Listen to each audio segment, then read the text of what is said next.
So long as we don't get another draw, we are now precisely 1 month away from our first undisputed heavyweight champion in a quarter century. I know some people were still voicing concerns about somebody pulling out, namely Fury, but because the undercard now is filled out so nicely, outside of a genuine injury, I do think the show is going to go ahead now. We all know what's at stake here. We all know they're going to be getting paid silly money.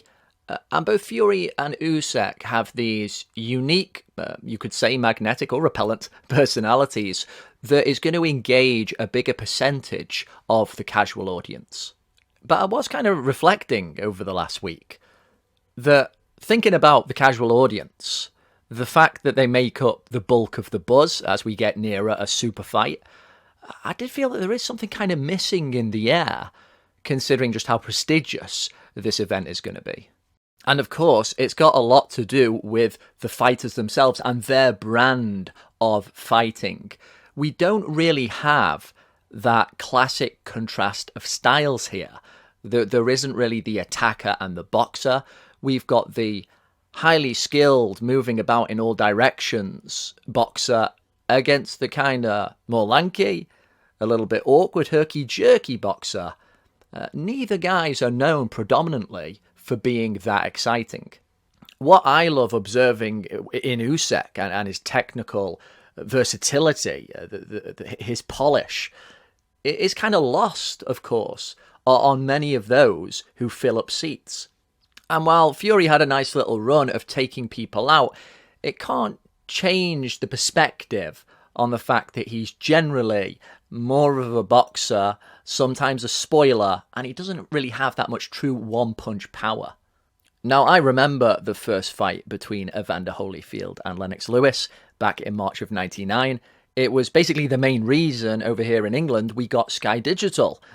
Giving us more channels, we can keep up with the sport, and that really put the afterburners on my obsession for boxing. It was a big fight. Holyfield still riding high after beating Mike Tyson, and Lewis, even the Americans at that point had to admit, was a pretty capable guy. Now, as we know, after 24 rounds of boxing, we did come away with a new undisputed heavyweight champion, but the whole Holyfield-Lewis saga was a bit of a lukewarm affair. I read a comment, someone saying they don't have much rewatchability, and it's true. Outside of a very controversial decision in the first fight, and a good round 7 in the rematch, it really wasn't up to the standard for what had been a great decade. Between Lennox's sometimes overly cautious nature, I remember a good boxing writer, Bud Schulberg, once referred to Lennox as the reluctant dragon, and I just thought that completely nailed him. He could blow hot and cold. He chose to be generally more cautious with Holyfield, certainly in the first fight, still kind of in the rematch, and then with Holyfield not having the same reserves or work rate, those things came together to not quite give us the clash of titans as was advertised. It did, though, at least on paper, have more of that classic contrast of styles, with Holyfield kind of taking his position more as the attacker, Lewis the boxer. Now, we kind of suspect that Fury is the one who has to get physical here to make his bigger size pay dividends, but he's not really a natural attacker. It's always kind of merged with mauling, spoiling tactics. The kind of stuff that isn't that exciting to watch.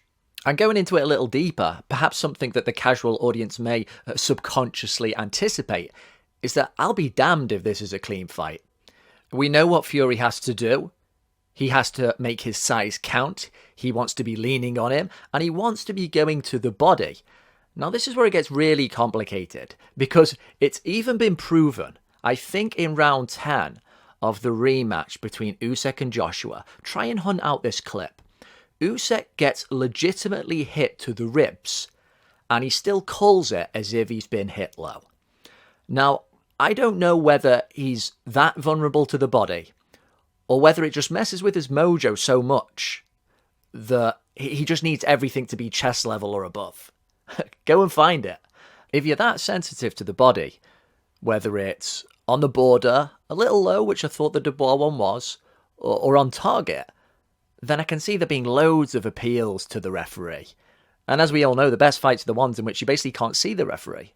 Most people seem to agree on the story going into the fight, which comes down to just how well is Usyk going to deal with the mugging and the spoiling that is definitely coming his way. And I think that the better he's able to deal with that, will make for a better fight. He will be able to get himself out of the clinches and get it back to just being contested purely on punches thrown. And looking a bit more on the brighter side of things, different to Lennox Lewis against Evander Holyfield, in this case, the bigger man can't afford to be overly cautious. Fury has to get stuck in there. We know we expect him to be in attack mode. And when this collides with Usyk's iron will, a man who really does believe in destiny, a man who at 37 definitely has better stamina than Holyfield did at that respective age, this gives us a better chance of getting that irresistible force against the immovable object.